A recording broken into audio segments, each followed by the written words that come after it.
Historia de Jabobo, tomo 2, volumen 2, segundo libro de los reyes de Jabobo, capítulo 2, la guerra sagitaria. Pero como Jabobo tenía el monopolio del control sobre el tráfico fluvial del comercio en el río Sagitario, y por esa causa cobraba elevados tributos a los barcos que entraban y salían de los puertos que habían a orillas del río en las proximidades del reino de Josué, el monarca josuelano se encendió en cólera contra los abusos cometidos por los jabobeses y les declaró la guerra a fin de obtener el control militar sobre el río Sagitario. Confiado, pues contaba con el apoyo del Segundo Imperio Alemán, reunió a un ejército mixto mercenario compuesto de josuelanos y alemanes en número de más de 150.000 soldados. Aunque Alemania apoyaba al reino de Josué con armamento, buques de guerra y soldados en su lucha contra Jabobo, ésta permaneció neutral ante Jabobo, pero Jabobo, en cambio, los consideró como enemigos y aunque en aquella ocasión no les declaró la guerra, alimentó las llamas del odio entre la Triple Entente y la Triple Alianza allí en Europa en las postrimerías de la Primera Guerra Mundial. La contingencia militar alemana llevada al reino de Josué en su guerra contra Jabobo se posicionó en las proximidades del puerto del Atlántico Norte, allí en la isla de Jabobo, amenazante ante Jabobo a la espera de las órdenes del rey Josué V para atacar en unión con sus tropas. Cuando el monarca josuelano recibió aviso de la llegada de la fuerza militar alemana a la isla en su apoyo, entonces ordenó llamar a su hijo Metuel, quien por entonces comandaba los ejércitos del reino de su padre, y que se encontraba por entonces en Apolos, el barrio financiero más desarrollado de toda la isla de Jabobo. Allí colaboraba con algunos comerciantes judíos jabobeses que trabajaban en la capital en sus negocios de tienda textil. Metuel tenía en muy alta estima a su madre, a quien describía como una hermosa mujer alemana, alta, esbelta, rubia, de ojos azules y piel clara. En verdad era un joven quinceañero apuesto y muy engreído, quien a su joven edad había sobresalido impresionantemente por encima de sus compañeros de la Academia Militar josuelana, pues desde pequeño se sintió atraído hacia el arte de la guerra y fue entrenado con gran rigor y disciplina para que alcanzase prontamente un rango elevado en el ejército. Sin embargo, y a pesar de su brillantez intelectual y física, sus propios generales lo asistían con gran esmero, puesto que era inexperto, aunque arrogante y muy seguro de sí mismo, con un carácter tan férreo como el de su tío abuelo, Otto von Bismarck. Como se hallaba por entonces de vacaciones allí en Apolos, sus generales fueron en secreto a avisarle de que su padre, el rey Josué V, lo requería urgentemente para la guerra sagitaria que estaba a punto de estallar contra Jabobo. Los amigos más íntimos de Metuel también formaban parte del ejército josuelano, y, como jóvenes adolescentes que eran, tenían de sí mismos un concepto tan ególatra y narcisista que se consideraban los más guapos del ejército, y presumían sin reparos delante de sus novias, haciendo grandes alardes ante ellas de su fuerza física y gran corpulencia. Por supuesto, aquellas jóvenes no eran simples enamoradas que entretenían a los jóvenes soldados en sus noches de fiesta, sino que eran formalmente sus novias recomendadas por sus padres, pues pertenecían a la élite de la sociedad jabobesa al igual que ellos mismos. No pocas de ellas eran buenas estudiantes que sobresalían por sus grandes carreras universitarias ejercidas en la famosísima Universidad de Pichurri. Aunque muchas de ellas y de ellos procedían de lucrativas familias cuyos negocios prosperaban, pues traían secretamente ropas lujosas fabricadas en Alemania, pero dicha actividad a los ojos de la ley estaba prohibida, pues al considerarse a Alemania como enemigo de Jabobo, se prohibió todo contacto comercial con ella. Pero los judíos, aun siendo jabobeses, se sentían adheridos al reino de Josué y a Alemania. Pues bien, tanto Metuel como sus compañeros y los demás soldados pertenecientes al ejército josuelano se reunieron en tropas en formación de batalla en la calle Jefferson Clark a vista del Palacio de los Reyes de Josué, es decir, de la Escuela Nacional de las Artes. Allí escucharon a su soberano, el anciano rey Josué V, expresarles estas palabras en presencia de sus generales y de toda la corte y del pueblo josuelano en general. 50.000 soldados josuelanos están aquí hoy reunidos, empuñando sus armas, sus rifles, sus bayonetas y sus puñales, en contra del enemigo jabobés. Pero no están solos. El Reich alemán nos apoya,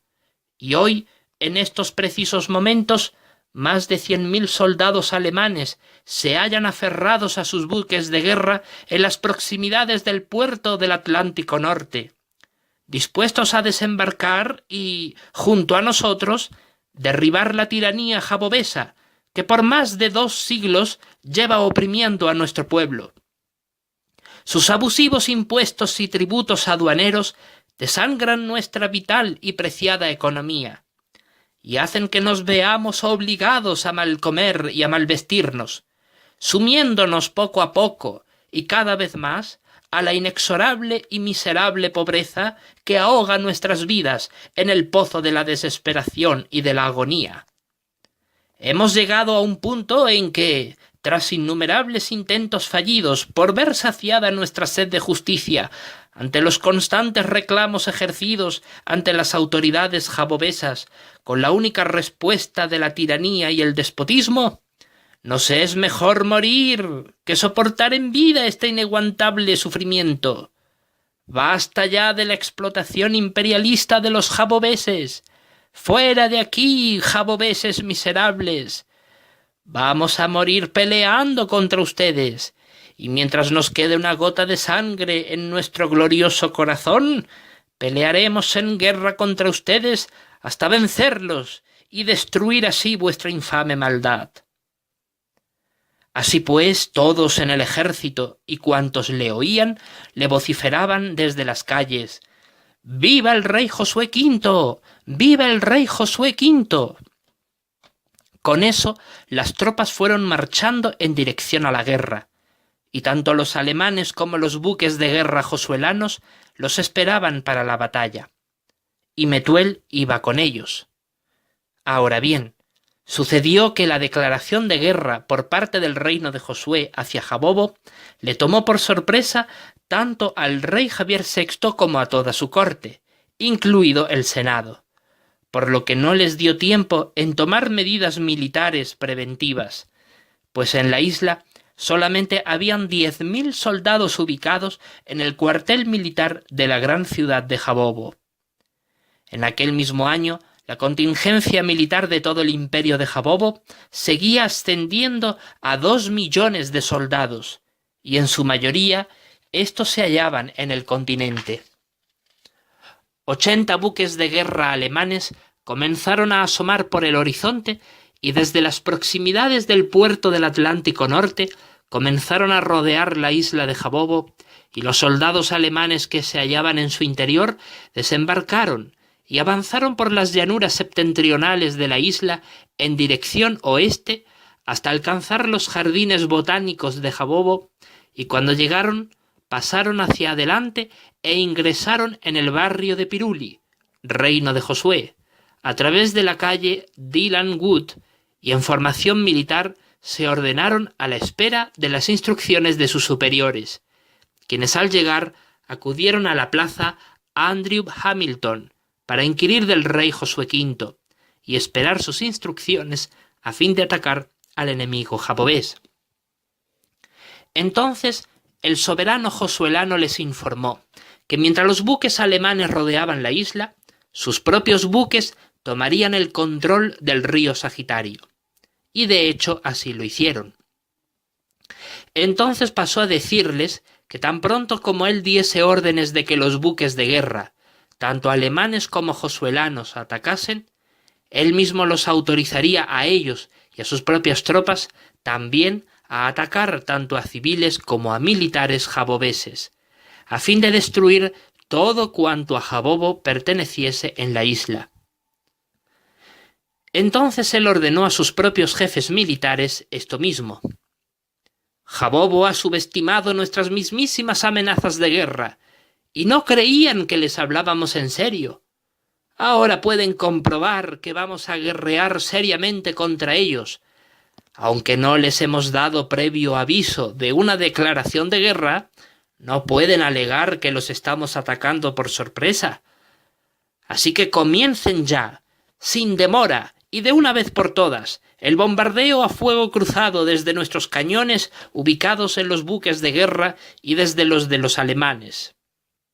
Al mismo tiempo, todos los soldados, tanto alemanes como josuelanos, deben dirigirse rápidamente al cuartel militar que está detrás del gran edificio imperial y rodeadlo, atacándolo sin piedad, y que ciertos buques alemanes que se hallen situados en esa zona de franja de la costa los bombardeen hasta abrir brecha en los muros del cuartel y logren los soldados penetrar a través de ella como una inundación en el fuerte y den muerte a todos los soldados jabobeses que allí encuentren, y así dobleguemos a Jabobo y a su rey Javier VI hasta la capitulación incondicional. Entonces sus jefes militares y generales transmitieron a sus propios ejércitos las instrucciones de Josué V, así como a los jefes militares alemanes que con ellos mismos iban, porque Alemania había acordado secretamente con el reino de Josué en apoyarla en la guerra contra Jabobo mediante proveerle fuerzas militares que obedeciesen únicamente las instrucciones de Josué V hasta que la guerra acabase y los supervivientes regresasen a Alemania. Tanto los alemanes como los josuelanos se hallaban muy confiados en que lograrían alcanzar una victoria rápida, decisiva y aplastante sobre Jabobo. Aparentemente así sucedería, pues ellos sabían que en la isla de Jabobo el rey Javier VI contaba con una fuerza militar muy pequeña e insignificante, y aunque en su mayoría se hallaban ubicados en el cuartel militar, confiaban en que, mediante un ataque brutal, los derrotarían con gran rapidez. Pues bien, sucedió que cuando el rey Javier VI se enteró de la movilización militar que estaba organizando contra Jabobo el propio reino de Josué con ayuda militar de los alemanes, aunque este último acontecimiento no estaba confirmado oficialmente, sino más bien se hablaba entre los miembros del Senado a manera de rumores. Ordenó llamar de inmediato al embajador alemán ubicado en el barrio de Filipos, en donde se hallaban situadas todas las embajadas de cada imperio o nación influyente de la tierra, y le preguntó: «Dinos francamente, ¿Alemania está involucrada en la guerra sagitaria que el reino de Josué trata de librar contra Jabobo, sea proporcionándole ayuda armamentística, militar o hasta diplomática? Porque existen preocupantes rumores en el seno de mi gobierno que aseveran que esto es realmente así. Exijo en nombre de mi nación, el imperio de Jabobo, que el segundo imperio alemán, considerado por nosotros mismos como enemigo nuestro y de Gran Bretaña,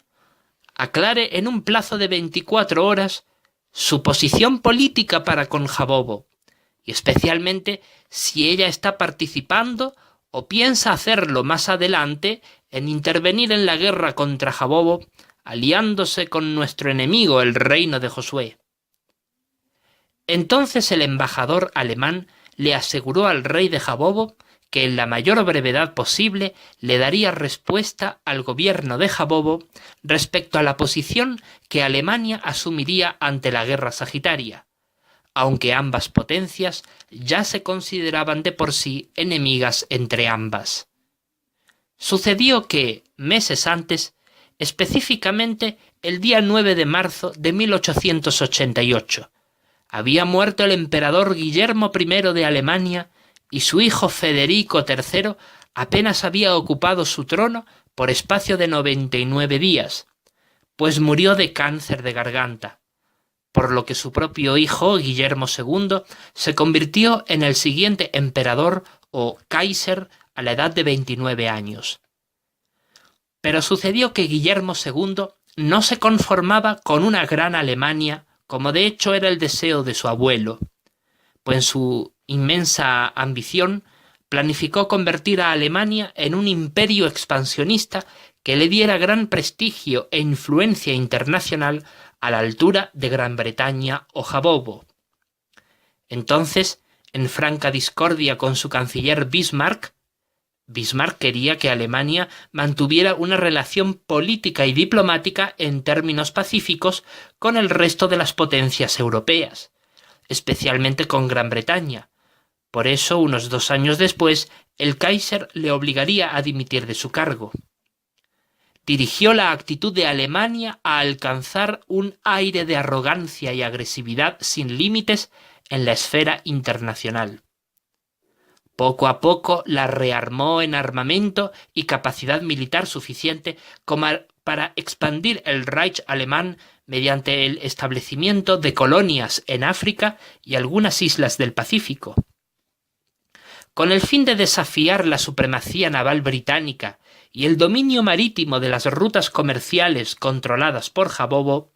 el Kaiser emprendió todo un plan constructivo de rearme que le permitiese obtener una potente armada naval. Desoyendo las advertencias de Bismarck, quien quería evitar a toda costa un conflicto internacional europeo que comprometiese a Alemania en una situación arriesgada de guerra y la llevase a perder su posición como imperio influyente,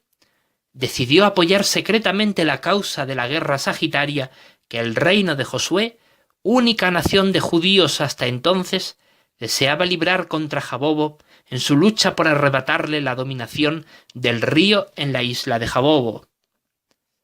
Le proporcionó soldados y buques de guerra para que, en caso de que la guerra pudiese ser ganada, Alemania reclamase sus aspiraciones imperialistas sobre Jabobo, en este caso el control de las rutas comerciales marítimas en el Océano Atlántico.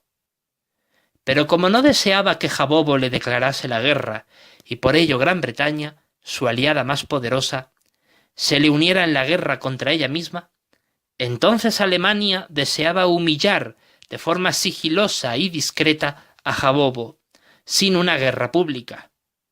Fue entonces que Guillermo II le dijo a su embajador situado en la isla de Jabobo que le informase al gobierno de Jabobo de que Alemania no estaba involucrada en absoluto en dicho conflicto iniciado por el reino de Josué y que se mantenía neutral en todo momento ante ello. Obviamente esto era falso, pues Alemania estaba clandestinamente guerreando contra Jabobo al proporcionar apoyo militar al reino de Josué en su lucha contra Jabobo y al aspirar en tener parte en los beneficios que le pudieran reportar una posible victoria. Cuando el rey Javier VI se enteró de todo esto, entonces persuadió al Senado de que no se fiaran de aquellas palabras expresadas por el embajador alemán que supuestamente garantizaban la neutralidad de Alemania en el conflicto que surgiría inmediatamente después, en la guerra sagitaria. Antes bien, les exhortó a que, una vez acabada la guerra contra el reino de Josué, los buques de guerra jabobeses reforzasen su presencia en las aguas del Océano Atlántico Sur a fin de hundir sin previo aviso o declaración formal de guerra contra Alemania a toda embarcación militar, civil o mercantil de Alemania que las atravesara, sea que fuere por cualquier causa de viaje o por llegar hasta sus colonias en África u Oceanía. Y se resolvieron en hacer esto, y le informaron de su decisión al gobierno alemán mediante su embajador ubicado en la isla de Jabobo. Entonces se desató el estallido de la guerra sagitaria, el primer día del mes de julio de 1888. Mediante este conflicto, Alemania deseaba demostrar su apoyo a la comunidad internacional de los judíos, pues el Kaiser Guillermo II, influido por las ideas sionistas de Honoria Josefa, emperatriz de los judíos, favorecía a los judíos, y su anhelo por alcanzar prestigio, influencia y reconocimiento en la política internacional. Pues bien, cuando la sesión política entre el rey Javier VI y el Senado hubo acabado, el rey Josué V dio la orden de atacar y más de 15 buques de guerra alemanes situados en las proximidades de la costa este de la isla de Jabobo procedieron a abrir fuego y a disparar sus proyectiles por medio de sus pesados cañones de artillería contra los recios muros del antiguo cuartel militar. Estos fueron poco a poco desmoronándose hasta convertirse en un montículo de ruinas, y sus torres defensivas fueron derrumbándose sin remedio alguno, y todos los soldados jabobeses que allí habían fueron apresurándose con frenético frenesí e histeria a tomar posesión de sus armas y de la artillería pesada, a fin de atacar a los navíos próximos a la costa que los estaban atacando para disparar contra estos sus cañones de gran calibre. Pero como eran tantos los barcos de guerra alemanes que contra ellos disparaban, sin tregua alguna, muchos soldados jabobeses caían al suelo muertos, desplomándose ante las metrallas que salían de los proyectiles que eran lanzados contra ellos. En aquellos precisos momentos, todos los soldados de infantería y de caballería alemanes y josuelanos se lanzaron a todo galope en dirección al barrio militar a través de la avenida Rey Javier I, penetrando por la Plaza de la Religión, hasta llegar al lado septentrional del fuerte, dejando atrás la Catedral de Apolos, y una vez ubicados allí, fueron brutalmente asesinando y dando muerte a todos los soldados jabobeses que encontraban a su paso, mientras éstos, en su desesperación, mandaban órdenes escritas a los destacamentos militares jabobeses situados en la ciudad del Salvador, exigiendo su rápida intervención en la isla para ayudarlos, declarando que el propio rey Javier VI estaba dando autorización para ello, pues estaban siendo despiadadamente atacados sin previo aviso por el reino de Josué. El propio Senado había solicitado desesperadamente la intervención militar de toda la armada naval del imperio de Jabobo, unos 5.000 buques de guerra, situados en las ciudades de Natal, Recife y Maceió, porque en la isla solamente había para aquel momento solo unos 50, y debido a la enorme superioridad del enemigo, poco pudieron hacer en su defensa por la isla de Jabobo. Así que mientras los soldados jabobeses eran masacrados fieramente por los soldados alemanes y josuelanos en el barrio militar, y los buques de guerra alemanes bombardeaban con brutalidad destructiva a todos los edificios de la gran ciudad que se hallaban al alcance de sus proyectiles, los mismísimos buques de guerra jabobeses, ubicados tanto en el puerto del río Sagitario, allí en el barrio de Apolos, como en el puerto del Atlántico Norte, situado en la costa nororiental de la isla, salieron rumbo al enemigo josuelano para atacar y hundir a cuantos buques enemigos fuese posible. No ha de olvidarse que los buques de guerra alemanes ondeaban la bandera josuelana y no la suya propia. Por eso los jabobeses llegaron a creer que los alemanes eran josuelanos. La bandera josuelana era del mismo modelo que la jabobesa, solo que mantenía el color negro y no el azul. Y lograron hundir a solo 25 buques de guerra, pues cuando el enemigo se percató de que era atacado por la flota jabobesa, dejó de atacar al unísono los edificios de la gran ciudad de Jabobo, para descargar contra ellos toda su fuerza balística, y al fin los hundieron sin excepción. Entonces, cuando el pueblo de la gran ciudad de Jabobo vio cómo la flota naval de la Armada Imperial de Jabobo quedaba destrozada por el enemigo josuelano, y que hasta los soldados de infantería y de caballería jabobeses estaban siendo aniquilados sin remedio, se lanzaron a las calles vociferando a gritos y a voz en cuello la Hohenfeld-Burger Marsch, el himno nacional de Jabobo, mientras que con cuchillos, palas, hoces y escopetas en mano se abalanzaban contra los soldados enemigos a fin de eliminarlos. Pero como estos últimos estaban mucho mejor armados que los ciudadanos, los aniquilaban con una facilidad espantosa. Así, la guerra urbana entre el pueblo de Jabobo y los soldados josuelanos se desarrolló con una terrible sangría y matanza, mientras los buques de guerra alemanes y josuelanos, tras hundir a los buques jabobeses, reemprendieron su brutal ataque contra los edificios de la gran ciudad, devastándolos y destruyéndolos. La capital de todo el imperio de Jabobo estaba a punto de caer ante el enemigo josuelano, y en esta terrible y catastrófica situación, el pueblo de la gran ciudad de Jabobo aguantó en una heroica y admirable resistencia en contra del enemigo por espacio de tiempo de 3 días. Pero al fin de estos días, la situación para los ciudadanos jabobeses estaba por colapsar, pues estaban quedando diezmados mientras defendían con fuego y espada el gran edificio imperial, en donde el rey Javier VI y toda su corte, incluidos los miembros del Senado, se hallaban atrincherados, negándose a huir de allí y estando resueltos a defender con fiereza su amada isla ante la mismísima muerte. Del más de 1 millón de habitantes jabobeses que moraban en la isla, murieron más de medio millón en su lucha contra los soldados josuelanos y alemanes, causando en estos solo una baja de unos 50.000 soldados. Y para aquel día 4 de julio, la situación de los jabobeses era tan desesperada que los buques de guerra enemigos habían logrado reducir a ruinas a la mayor parte de la gran ciudad de Jabobo,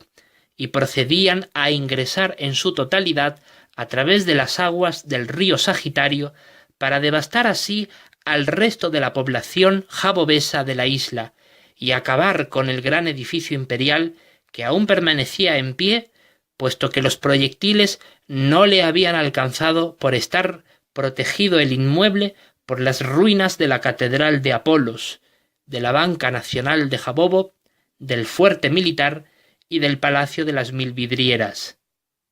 Además, el enemigo sabía que el rey y su gobierno se seguían aferrando allí adentro a la resistencia contra ellos, y querían eliminarlos para que así desplomasen fácilmente y en su totalidad al imperio de Jabobo y lo derrotasen. Pero sucedió que cuando los buques de guerra alemanes estaban ingresando por la desembocadura del río Sagitario para penetrar al interior de la isla durante el amanecer de aquel día, los buques de guerra de toda la armada naval del imperio de Jabobo aparecieron en escena, asomándose por el horizonte en dirección hacia la isla para que al llegar pudieran despedazar al enemigo josuelano de una vez por todas. Pues bien, los buques de guerra alemanes no se percataron de que por el horizonte occidental estaban llegando los refuerzos navales de la armada jabobesa y con ciega bravura se adentraron en las aguas del río Sagitario, ignorando su fatal destino en dichas aguas.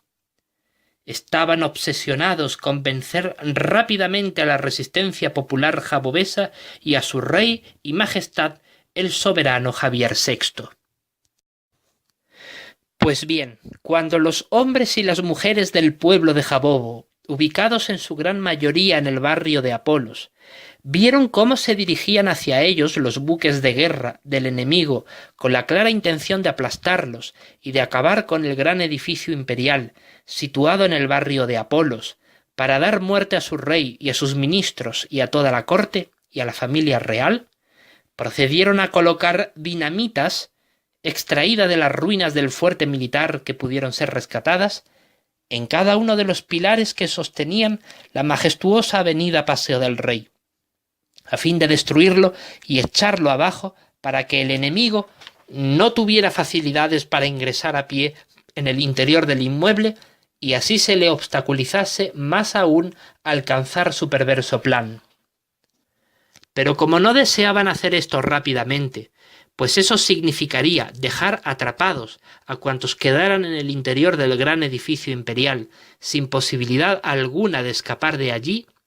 procedieron a colocarse en el puente levadizo Isaac Newton a fin de organizar allí una línea defensiva fuertemente armada que repeliese el ataque de los buques de guerra alemanes y josuelanos que hacia ellos se aproximaban tras haber devastado la mayor parte de la gran ciudad de Jabobo,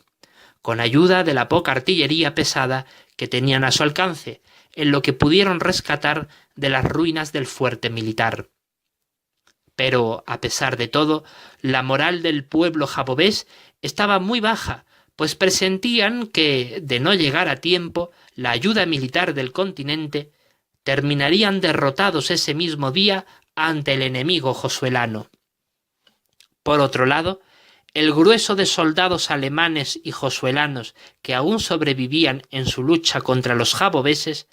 se habían atrincherado en unas barracas creadas por ellos mismos, tanto en las calles Fe y Paz como en el interior de las ruinas aún en pie del inmueble de viviendas que se hallaban ubicado a orillas del río Sagitario en el barrio de Casandra, al lado de la calle imperial de Casandra. Y desde estas barricadas seguían atacando a los valientes ciudadanos jabobeses que luchaban con su vida en juego por defender la isla del enemigo. Entonces, en el momento más álgido de la batalla, los buques de guerra alemanes y josuelanos se aproximaron al puente levadizo Isaac Newton y comenzaron a bombardearlo con cañonazos en fuego a discreción, mientras los jabobeses les respondían de la mejor manera que podían al defender su propia línea defensiva. Así sucedió que el puente comenzó a sucumbir ante el impacto devastador y destructivo de los proyectiles que eran lanzados contra él por parte de los buques de guerra enemigos y fue derrumbándose hacia las aguas del río, cayendo hacia éstas con todos los jabobeses que se hallaban sobre el puente, y muchos murieron destrozados por las bombas lanzadas contra ellos por los buques. Pero el resto murió ahogado en las aguas del río, y pocos fueron los que lograron llegar sanos y salvos a la orilla. En cuestión de solo un par de horas, el puente fue destruido en su totalidad, dejando así vía libre al enemigo a su ingreso en las aguas del río que formaban parte del barrio de Apolos.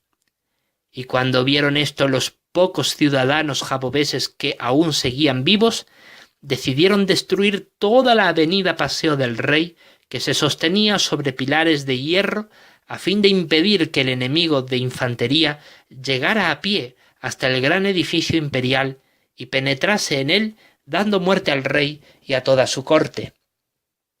Lamentablemente, para cuando el puente levadizo Isaac Newton fue destruido, las barricadas del enemigo situadas en sus proximidades habían logrado destrozar los últimos bastiones de resistencia popular armada ubicados tanto en la avenida Rey Javier I como en la plaza de Apolos, a la entrada del barrio de Apolos, fuertemente atrincherados como estaban.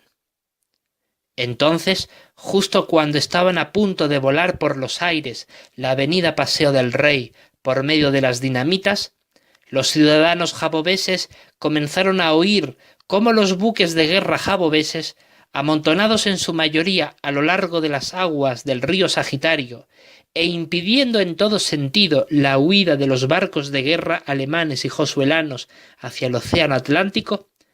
empezaron a bombardear los navíos enemigos cuando al fin los alcanzaron. Uno a uno fueron hundiéndolos sin misericordia alguna, en una terrible carnicería, mientras sellaban con sangre el último capítulo de la guerra sagitaria, el más mortífero de todos. Para entonces, el 500.000 de soldados jabobeses que traían consigo mismo todo el conjunto de la armada naval de guerra del imperio de Jabobo procedente del continente, ya habían desembarcado a tierra a cierta distancia del comienzo de los límites urbanos de la gran ciudad de Jabobo, ubicada en la isla, y marcharon a pie con decisión en dos grupos perfectamente divididos en orden de batalla hacia el barrio de Apolos. Uno iba por la avenida Rey Javier I y el otro iba por la avenida Rey Javier II, a fin de alcanzar a los soldados alemanes y josuelanos que aún quedaban vivos, aferrados a sus barricadas, desde donde atacaban sin ninguna clase de honor y escrúpulos a la población civil de la isla que valientemente defendía la ciudad ante el invasor. Al ver todo esto, el pueblo jabobés de la isla cobró nuevamente valor y ánimos para seguir en su lucha contra el enemigo, y al fin sucedió que mientras los buques de guerra jabobeses hundían sin excepción a todos los buques de guerra alemanes y josuelanos, los soldados jabobeses, junto a los valientes ciudadanos jabobeses, aplastaron con virulenta agresividad a los soldados enemigos, hasta que al fin lograron derrotarlos al completo. Jabobo había ganado la guerra contra el reino de Josué y lo había vencido, pues éste al final capituló ante Jabobo, destruyendo por completo la totalidad de sus fuerzas militares junto a las que les proporcionó Alemania en su apoyo a la guerra sagitaria.